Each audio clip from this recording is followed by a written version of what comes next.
Is everybody ready to take notes? Yes, ma'am. Okay, so going into kernel logs, which is a more in-depth way to diagnose an error with a monitor. So you see like red in the dashboard. You're looking at the machine, you don't know what's wrong with it. So you would start by going into BTX Tools, scanning, and then you'll click on, sorry guys, my voice. So click on the IP of the monitor, and that will what? pull I'm sorry. the IP address, or you Oh, can click on any of the, I think any of the things will pull it up. Okay. So you'll click on the monitor that has the error, and it'll pull up your dashboard, which looks like this, as everybody has seen. And down in the bottom left corner of your dashboard, there is a link that says monitor log.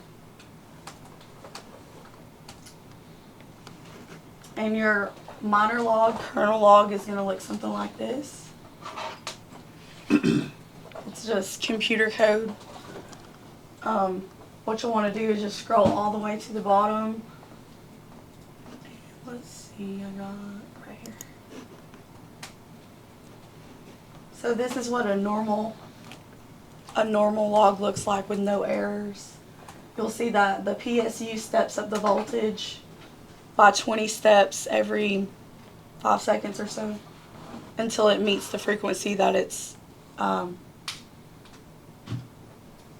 designed to. You said about 20 steps? Yeah.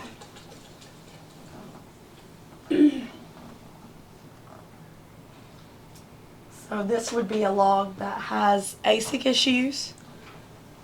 The hash boards in the log are not hash board 1, 2, and 3. They're called chains. So you have chain 0, chain 1, and chain 2. And when you're looking inside the monitor, so you guys are opening it from this side. Is this one open? Yeah.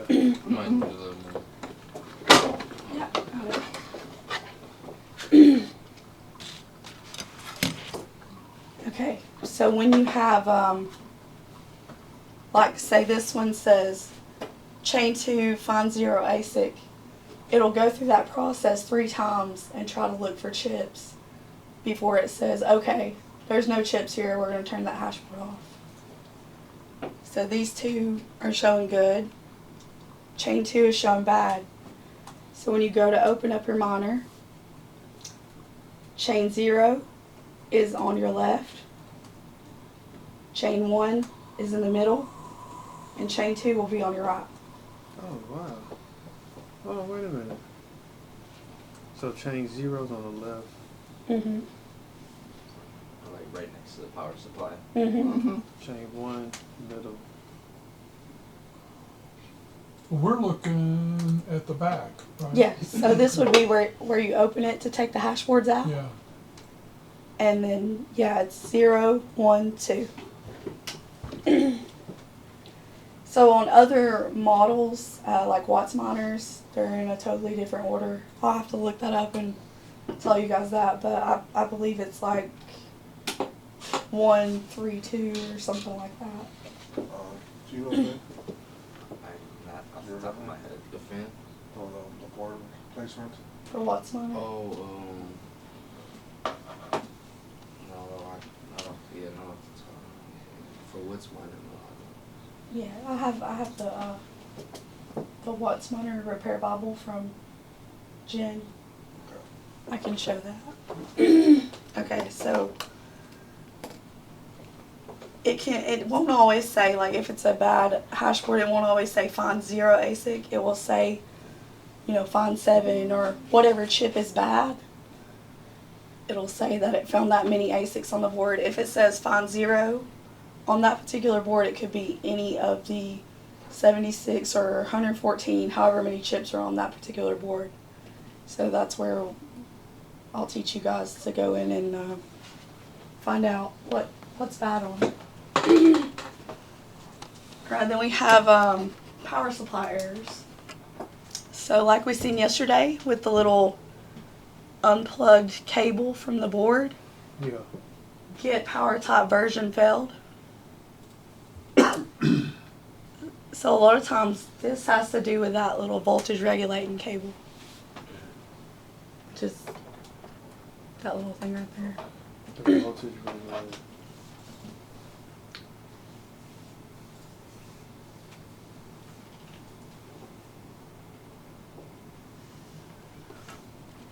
And there are other power, Get power type. So there are other errors that can show up for power supplies, such as the failure to meet voltage target, like you guys seen earlier. Mhm. And then what's another one? Did somebody say that there was a kind of an appendix that has all of the error messages and what they point to or what they mean? Oh, May- that's what he was talking about? Huh? Where you can look up the code in there. Yeah, usually like if you see something that you don't recognize, Yeah.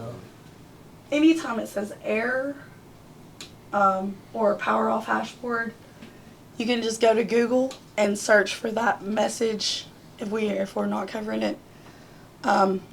Another common one you'll see in the S19 series is error temp too high. You said that's common? Yeah, very common.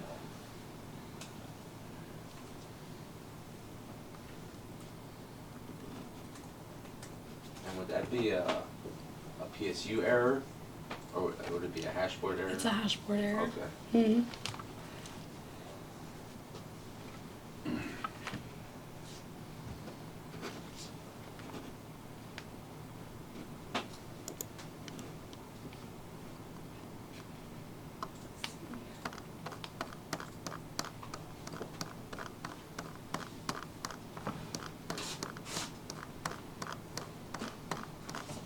I'll see if I can print these off and give everybody one of these.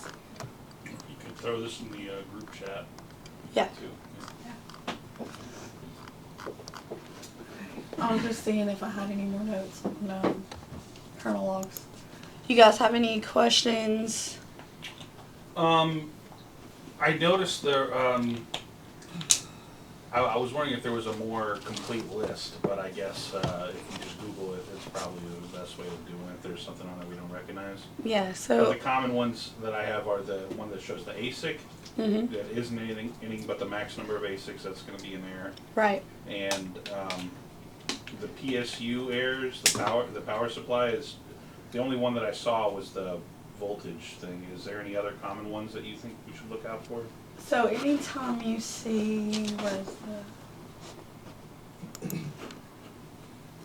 see how it says error power loss, Error power. Okay, the error. That's what gonna- I was looking yeah. for, it's going to point to a PSU. Okay.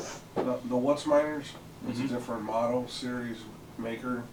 They do have a full log sheet of all the errors, because you'll get a code that'll Yeah. pop up, and then it'll give you a description. Okay. Bitmain doesn't offer that. Zeus, Yeah. BTC. Yes. Zeus. Yeah.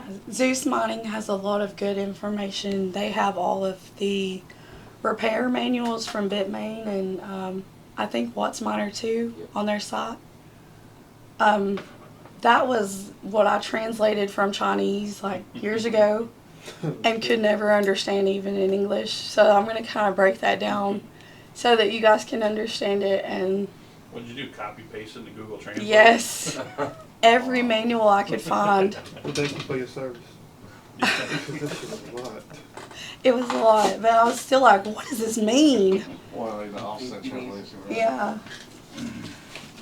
Okay, so,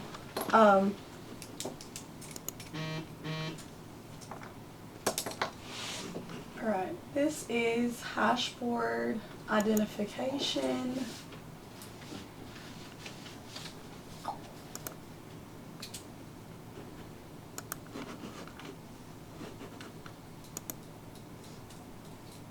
Alright, so we're focusing on the 19 series, Bitmain 19 series.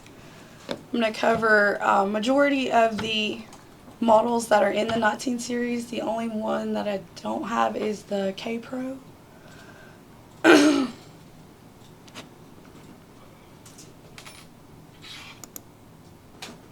Alright, so starting off with S19 T19 hashboard. This is, these boards have 76 BM 1397 chips. That's the chip number, the part number for the chip. So you see, like, a way to identify them that I use, like if I'm just looking at a board with heat sinks on it.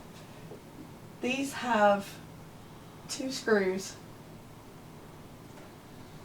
And then you can see, here, I'll pass this around. How many BM 1397 chips? 76, you said? 76. So this is what the board looks like without the heat sinks on it. The heat sinks are those, Yeah. that silver thing there?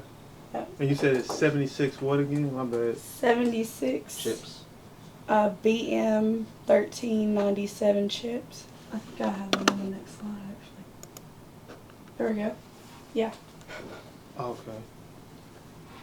So another way to identify these models are, you have your serial number tag, and on there it'll say model number, and this is NBS 1902. So that type of identification is going to be good for the J Pro models. So every S19 is the same model number? Yeah, all the S19 with 76 chips, they are all NBS. And then if you look on the other side too, it'll say 38X2 Yeah, see, I've never paid attention for to the that. amount of chips. You want to pass this around? Yeah, pass it around. So the SJ19 unit or model has within it these boards that are NBS 19002, which Yes. has on them that model of chip. So it's unit, Yes. model, So you board have, model, chip model. Yes. Okay. Gets a little confusing. Okay. yeah, there's a lot goes into hashboard. So even going deeper into that, you have different bin numbers. And when you're doing chip replacement, it's always good to match bin number with the board, especially if you're using a parts board. You said bin number? Yeah, that can be found on the back too, right? Yeah, it's on the same label. Yeah, it'll say bin 1, 2, 3, 4, or 5. Mm-hmm. Match bin number with the board. Yeah, so match the bin number if you're doing a chip replacement with a parts board. Now, I was taught that you could be like 1 bin off. Is that right, or you don't want to do that? I mean, I haven't ever been successful if I don't match a bin number with. Okay. But I mean, if I you're, was told to avoid it, but it's like if you need, then maybe. Yeah. But maybe. it may work. But I do know, like, if you're purchasing new chips from Zeus or Thanos, then you know, you can't specify I need this bin type. It's just chip number specific.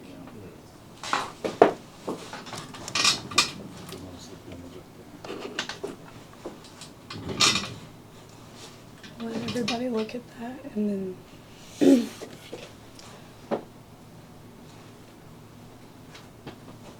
so like you have your back heat sinks, and then these are soldered on. The front heat sinks are screwed on.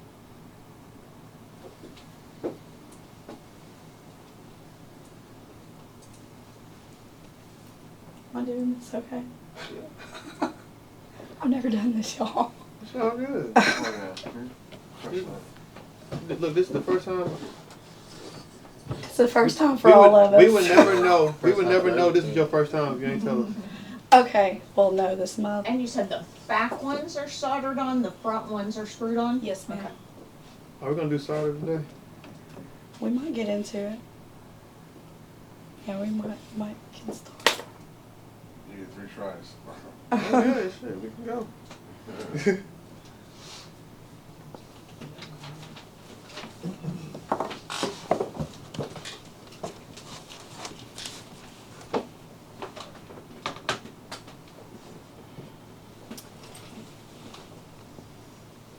I want to start talking about pig chips and stuff too, but like I have that on a later slide.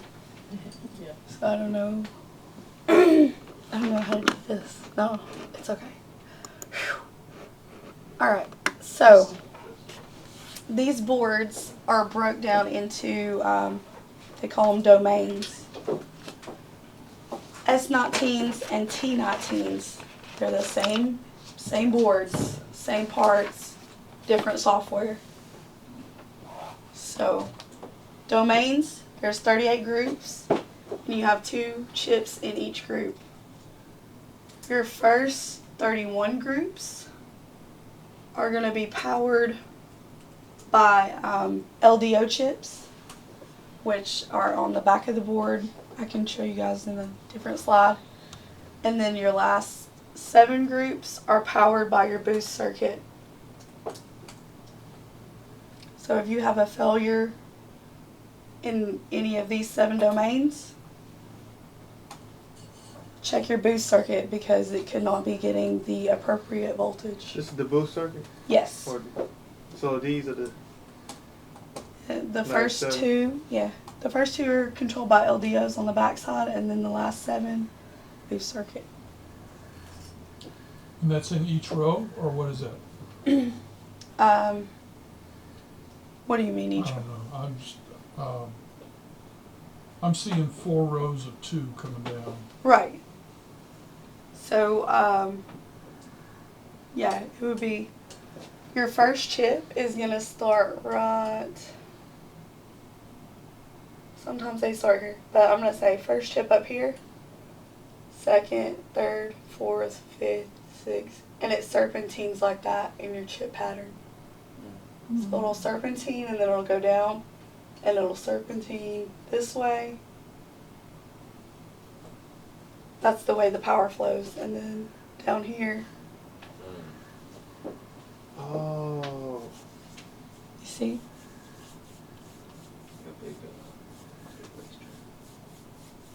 So another thing on your board, and this is what was so confusing to me about the manuals that I first read. On a board, you'll notice all these little numbers. They're all labeled different things, like you'll have U204 or R, 268, C 1047. So each of these little numbers is it's attached to a component on the board. So if you have one that's labeled with a C, it's going to be a capacitor. One labeled with an R is going to be a resistor.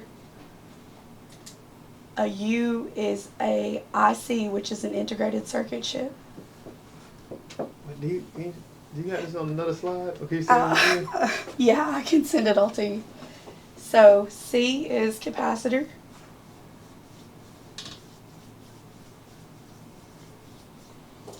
R is resistor.